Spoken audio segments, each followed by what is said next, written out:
Hello everyone, welcome to another Warhammer 40k 8th edition battle report, the first one on my tabletop gaming exclusive channel, Flicks Good start, tabletop gaming, but I hope you've enjoyed the battle reports that were previously just part of my general gaming channel. This is the first one that's going to be on the exclusive channel though. So, we're going to be playing 1500 points today of Primaris Ultramarines versus the Necrons. We'll take a look at the armies in a second. This is the table we're playing on, or a vast portion of it. But hopefully we're going to have a good game. Let's take a look at the lists. So this is the Necron force that we're going to be seeing today, led by Imhotep, the Stormlord, who has his fixed warlord trait. This is the Sotek dynasty as well, this army. There's also an Overlord with a Resurrection Orb, the Centennial Weave, I think it's called, and a Void Scythe. We have the Satan Shard of the Nightbringer with his Ghostly Scythe. And then we have a squad of Lich Guards, Sword and Board, two 5-man Immortal squads with Tesla, a 10-man Necron Warrior squad that's going to be coming out of the Eternity Gate of the monolith there with its Gosflare Arc and whatever their rays on the side are called. A sadly unpainted Doomsday Arc, which is just going to be staying back and sniping. And then another addition, we have a Triarch Stalker, is that what it's called? Something similar like that, with a Heat Ray to burn some flesh off of some Space Marines. So I think that covers everything for the Necron list. Just one relic in this army as well, there's two in the Primaris one, but let's go take a look at them and get the list sorted. Knew we were forgetting something, the Satan is bringing Transdimensional Thunderbolt and Anti-Dimensional Meteor. So here are the Primaris Ultramarines. I forgot to mention, but that was a battalion the Necrons are in. This is a Vanguard though, so less command points to go around. Also, one has been spent before the battle starts because an extra relic has been taken. Being led by the captain in Gravis armor, he has a lieutenant on either side, equipped as you see them, so power sword and the bolt rifle. Then we have two 5-man intercessor squads there and there. Oh, in terms of warlord trait, he has Iron Resolve for +1 wound and a chance to ignore wounds, and he has the Burning Blade. We also have the Primaris Ancient with the armor of the Emperor, or whatever, the banner. The banner that everybody takes because it's too good. And especially if you put them with a large blob of Hellblasters. 10 Hellblasters, just the standard loadout gun, not the heavier, the assault variety, the rapid variety. He is going to be sticking to them so that if they die either via blowing themselves up or being shot, they have a 3+ chance to shoot before they die. We also have the Redemptor Dreadnought because I love the Redemptor Dreadnought. Equipped as you see him with the Plasma Incinerator, Underslung Gatling Cannon, Icarus Rocket Pods and the gauntlets, the Fragstorm launchers on the front. New unit, these were painted in contrast paint also. This is the Suppressors from the Shadow Spear box with their something autocannon things. They'll probably be dropping down mid-battle. We have an Eliminator squad from the Shadow Spear box set. Then up here, we have a Vindicator Assassin who's going to be joining us. He was painted in contrast paint as well. And a larger blob than usual, a 5-man Inceptor group. Alright, now we're going to go decide what mission we're going to be playing on the table today. Via D6 roll-off, we have decided to play Secure and Control Eternal War mission from the base rulebook, which is the one where you have one objective in each deployment zone, have to try and claim them. We are going to do something different though. Anytime we play even these old missions from the old rulebook, we're going to be replacing First Blood with First Strike, because First Strike is just a fairer version of First Blood. The way First Strike works is it's a 1 victory point obtainable only in each player's first turn, and they get it for wiping out a unit entirely. So it means a potential 1 victory point each, rather than just the first person to like knock off a Nurgling squad or something simple like that, stealing a victory point that can sometimes decide the game. So we're going to ignore First Blood, it's going to be First Strike instead, but Linebreaker, Slay the Warlord, and then taking hold for the objectives are all going to be in place. We also got, via D6 roll, Hammer Anvil for deployment.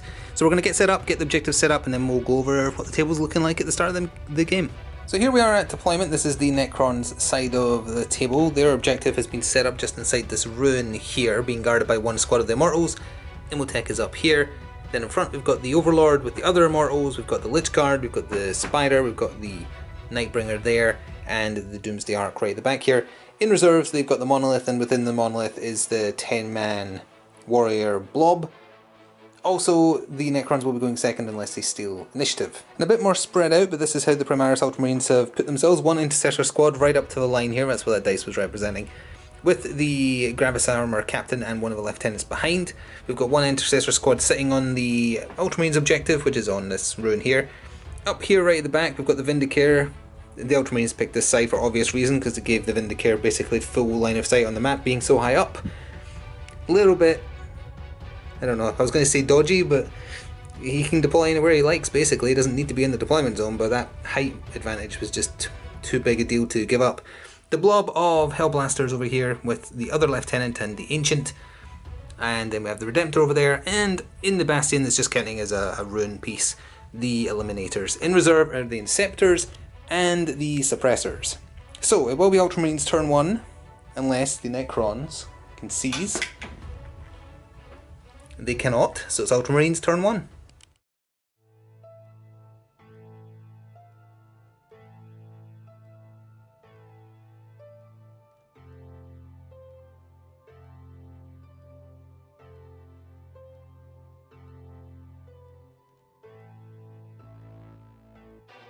So then the movement for Ultramarines, it's probably no surprise that a lot of things back here didn't move, but the Intercessors over here with the Lieutenant and the Captain did move up, as did the Hellblasters, just their normal movement. They're hoping to kind of cement themselves on top of this terrain, or at least at this barrier here, to try and stem the tide of the Necrons charging them. The Redemptor has also moved up, not sure if anything of value is in range, but you might be able to at least take some pot shots. So that's how things stand. Now we'll be back at the end of the turn. So the proper end of Ultramarines turn 1, they did some work.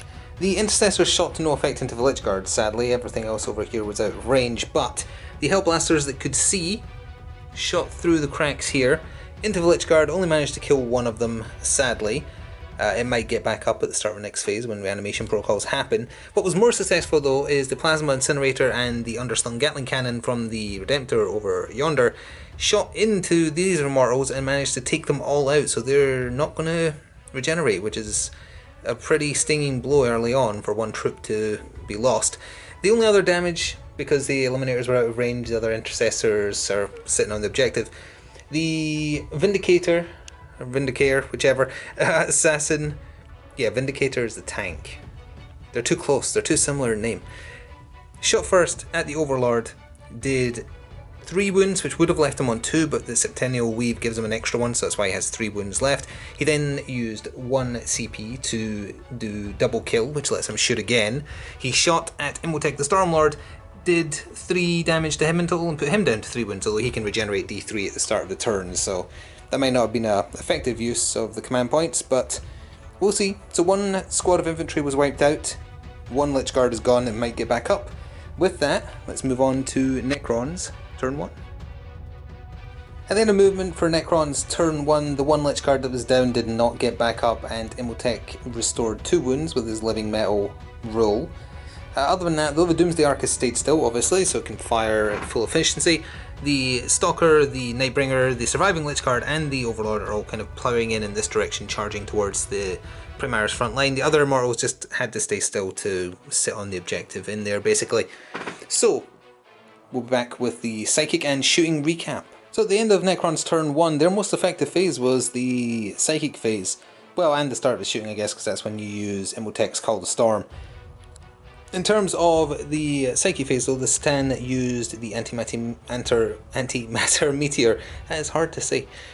On the Intercessors, he only did 1 wound, it does D3 unless you get a 6 on the result, so just 1 wound to 1 Intercessor. Prior to that though, after that, Imhotep called the Storm on them, and hit them, outright killed 2 of them, and then everything within a 6-inch bubble on a roll of a 6 gets D3 wounds.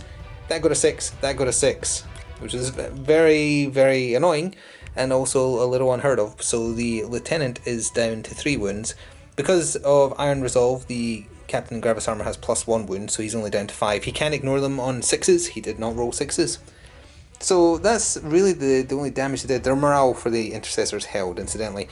In terms of shooting, there wasn't really much to be done. The Lich Guard had advanced to try and close the gap a little bit more. The Stalker fired it couldn't do its dispersed pattern because it's not close enough, so it had to just do the 2 heavy shots on the Intercessors to try and wipe them, and failed. Rolled a 2 and a 1, unfortunately. The Doomsday Arc rolled very poorly on its chance to hit its more powerful shot at the Redemptor. Rolled a 1, command pointed it to re-roll it, rolled a 1 again. Very, very, very unfortunate, but lucky for the Ultramarines. So the Redemptor is unhurt. That also means that at the end of turn 1 for both sides, the Ultramarines did achieve first strike because the Immortals were wiped out, The Necrons did not achieve first strike because the Intercessors were not wiped out, and the Lieutenant didn't die, neither did the Captain. So that's the Ultramarines 1 point up, as we go into turn 2 for the Ultramarines.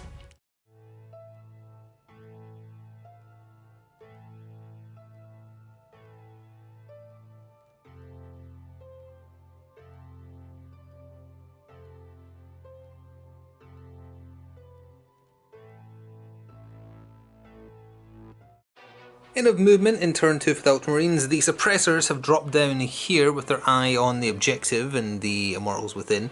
The larger Inceptor crew has dropped down over here in the crater, kind of halfway between the Doomsday Ark, the Overlord and the back end of the Nightbringer and the Lich Guard over here. The Redemptor has moved up, as you can see over there. The Intercessors, there we are, they kind of repositioned a little bit, as did the Lieutenant. The Captain in Gravis armor kind of fell back a little bit. He's a little bit worried about the Nightbringer murderizing him. And the Hellblasters that could make it have made it up the stairs, the little stairs there, to get on top of this. The rest of them couldn't though. The Ancient is still following behind them, as is the other Lieutenant. The Vindicator and the Eliminators and the other Intercessor squad have not moved at all. Alright, we'll be back after shooting. So at the end of turn 2 for the Ultramarines, that was fairly effective. The Inceptors all shot into the Doomsday Ark and did a little bit of damage. It's down to 11 wounds remaining. You kind of have to use damage 1 weapons if you want to, well, not guarantee, but help assure damage to Necron vehicles because of quantum shielding, so that's why they went for that. The Redemptor Dreadnought shot absolutely everything into the Treyarch Stalker. I think it left it on like 3 wounds. The Suppressors were the thing that finished it off. They were hitting on 4s because they arrived and kept us moving this turn, but still did pretty good, finished it off. It exploded, killed 1 Lich Guard, got the Overlord down to 2 wounds, and did 2 more wounds to the Satan Shard, who had already taken 2 wounds from the Vindicator shooting him with a sniper rifle. The Intercessors here shot to no effect, as did the Captain and the Lieutenant. The Hellblasters that could see the Lich Guard shot at them and did 2 wounds in total to take out another one. They might get back up. The Lich Guard have not been wiped out. Bad losing the Treyarch Stalker so early. Was hoping to see it do more things, but it's gone now. It's not looking good for the Necrons, but they're about to get a lot of backup as we go into their turn 2. End of the movement phase for Necrons turn 2. The monolith has descended. It was finding a good landing place difficult due to how spaced out the Ultramarines are in their half of the table. So it settled on in between these 2 ruins in the corner over here behind the Redemptor. It was the other Primaris Lieutenant there that was the biggest issue, just trying to get 12 inches away from that. The Eliminators are up here as well, which were causing a problem. So it's landed there anyway. We had a little bit of a rules query about whether or not the Necron warriors inside the monolith could descend this turn, because the monolith descends onto the battlefield at the end of the movement phase, and the rule for something coming out of it says before the monolith moves in any movement phase, and presumably it counts as having moved when it descends on the battlefield. So we think we've done that right, but we're just double checking. Other than that, the Doomsday Ark moved back a little bit away from the Inceptor, so it's not going to be firing its Mega Blaster this turn. It'll be at the reduced profile. And over here, the surviving Lich Guard and the Nightbringer have charged up, ready to attack the Intercessors in the assault phase once we get that far. Over here, the Overlord doesn't seem long for this word because the Vindicator can just snipe him, so he is doing a charge, or will be once we get to the assault phase again. He'll probably be doing a charge against the Inceptors. So we'll be back at the end of Psychic, Shooting and Assault for the Necrons. So we're just going to recap Psychic and Shooting before we move on to Assault, just because things might get a little bit messy. The Doomsday Ark shot everything into the Inceptors, managed to kill 2 of them, did pretty well. Their morale held. It's going to be a little bit harder now for the Overlord to make a charge, but we'll see if he does. Immortag use might well be done on the Immortals, which improved their chance to hit. The Immortals used their Assault to Tesla, shot at the Suppressors, killed 1 and did a wound on the other. They're still standing, but heavily wounded now. And Transdimensional Thunderbolt was used, killed 2 Intercessors outright, and then did 1 additional mortal wound to the Lieutenant there. Still 1 Intercessor standing though, so we'll see what happens with the charges in a second. So at the end of the assault phase, the Overlord managed to kill another Inceptor, but in return took a wound, so that's him down to 1 wound. He doesn't seem to have living metal either, so he hasn't been regenerating anything. Over here, for the Nightbringer, the Lieutenant and the surviving Intercessor Sergeant were equidistant, so he got to choose who he charged, so he charged the Lieutenant even though he has the character role. The Lich Guard charged the Intercessor. They both soundly defeated their foes without them getting a chance to strike back. and are now free to move on. The Warlord is looking a little exposed all of a sudden. So even though it looked like the Necrons were a little bit on the back foot, they lost a lot of things early. Suddenly, it's just this one blob of Space Marines in the middle, standing between them and victory. So that's as things stand. Let's move on to Ultramarines Turn 3 and see what they can do.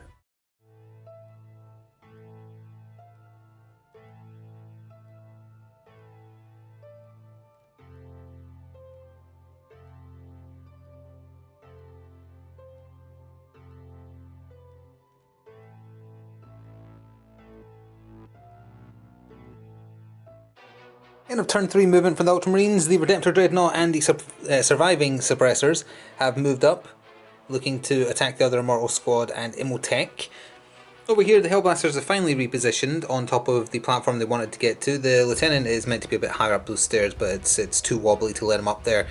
And the Ancient is supposed to be right on the corner there, but again, just to avoid wobbly model syndrome. The Captain in the Gravis armor knows he's not going to get away, so he is moving in. We're going to be a bit brave.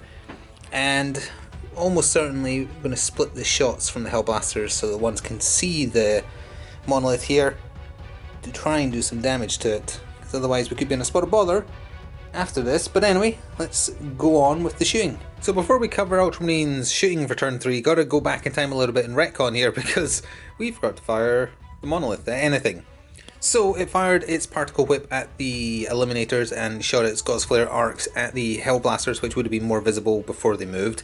Apologies for having to do this, but actually in the end it doesn't matter, rolled quite badly. Did 1 wound to 1 Eliminator and that is it. So no morale or anything.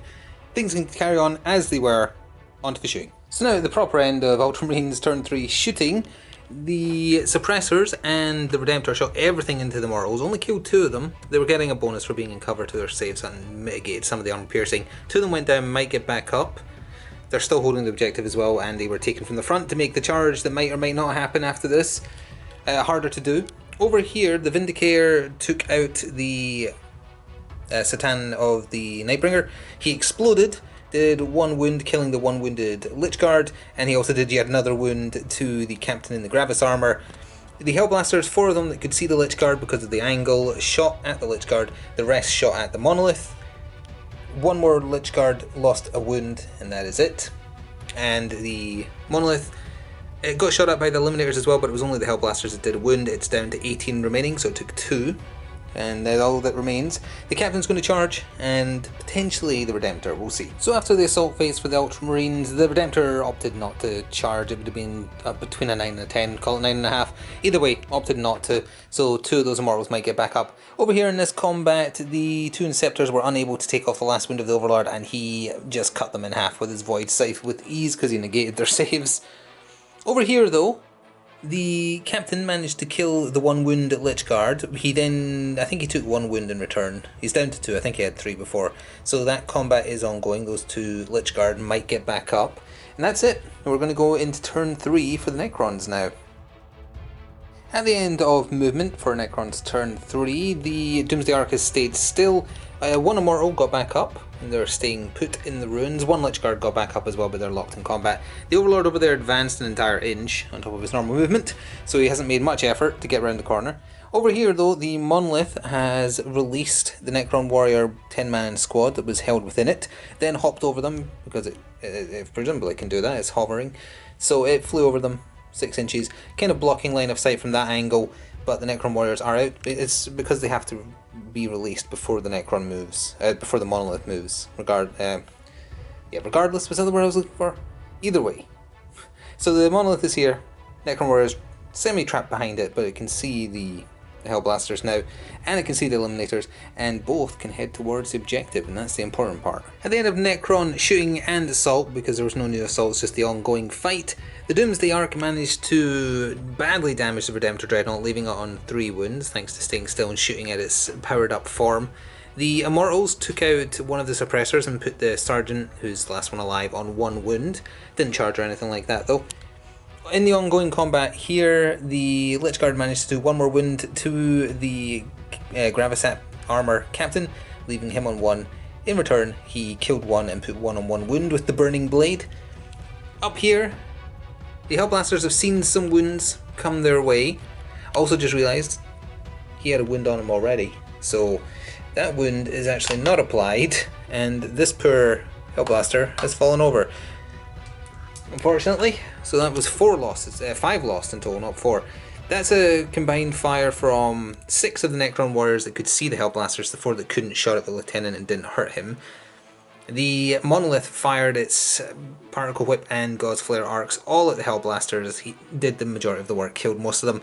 3 of them shot back, 3 of them got wounds, hits rather, but weren't able to wound. So the banner didn't do much good there either. Their morale has held though, but their numbers are dwindling. So that's going to take us now to the penultimate turn, because we only play 5 turns here usually, for the Ultramarines.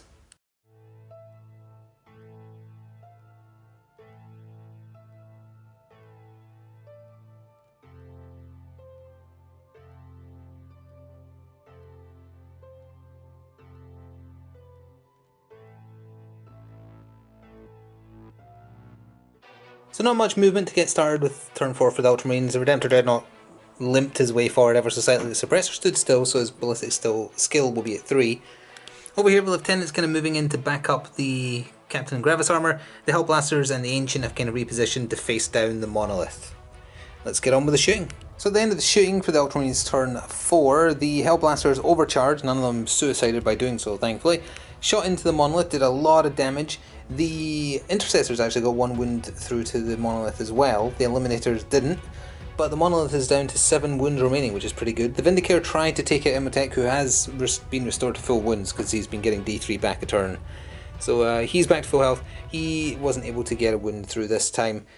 In the shooting, the badly wounded Redemptor whiffed entirely. However, the Suppressor shot the Immortals and killed 1. Came off the front, obviously, but that does mean the Suppressor's rule comes into play, where if the Redemptor attempts a charge, the Immortals can now not shoot Overwatch. So it's pretty handy, because to try and save the Redemptor, I think that's exactly what's going to happen. So we've got that. The Lieutenant is going to charge as well to try and engage with the fight going over here with the Lich Guard as well. So we'll be back after the assault phase and do the recap. So a quick recap for the end of Ultramarines turn 4. The Redemptor did make it in. He attacked the Immortals, but he's very badly wounded, taking him 5, so he wasn't able to do anything. The Immortals actually were able to do 1 wound to him, so that does mean when we go into Necrons turn, there's a chance that Immortal that died in the shooting phase will get back up, because the squad wasn't wiped. Similarly, over here, the Lieutenant and the Gravis Armor Captain failed to take out the 1 wound Lich Guard. The 1 wound Lich Guard put both his attacks on the Captain, wasn't able to take away his last wound, but he lived, so there's a chance that that Lich Guard will also get back up once we see what happens at the end of, or rather at the start of Necrons turn, which is when they resurrect. Although actually, didn't he die in the shooting phase in the last turn? Don't remember. Might have to go back and double check. Either way, that was it for the assault phase, so now we're moving on to Necrons turn 4. So not much movement to see off the movement phase for Necrons turn 4. The warriors moved up a little bit, the Monolith hovered a little bit in its wounded state, and at the far end of that scenery over there, the Overlord is just kind of shambling up. He did a better advanced move this turn, though 5. Other than that, the Doomsday Arc is repositioned, and now we're on to the shooting. At the end of Necron turn 4, just wrapping up everything, shooting and assault. I forgot to mention that one of the Lich Guard did come back alive, and as you can see, the Lich Guard piled their attacks onto the Captain in Gravis Armor and have killed him, so that is Warlord for the Necrons, unfortunately. The Lieutenant tried to avenge him and has failed. Over here, Imhotep joined the fight and was unable to take off the last 2 wounds of the Redemptor Dreadnought. He put his attacks onto Imhotep and wasn't able to do anything to him, unfortunately. The Doomsday Arc had a very embarrassing turn in which it failed to kill the last Suppressor over there, which was not expected. Over here, the Monolith shot everything into the Hellblasters, as did the Necron Warriors, the ones that were close enough rapid fired as well, because we were within half range. 3 more Hellblasters died, 2 wounds each rather. 2 of them shot back successfully at the Monolith and has put the Monolith on a dangerous 3 wounds. Dangerous for everybody, because it explodes real big.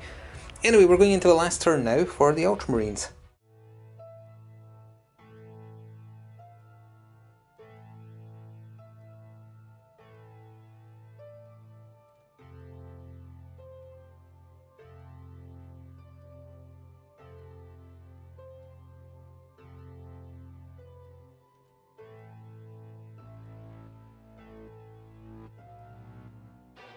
Into the movement phase for the final Ultramarines turn. The surviving suppressor has moved his 12 inches to try and get out of line of sight of anything that might kill him, to try and secure line breaker.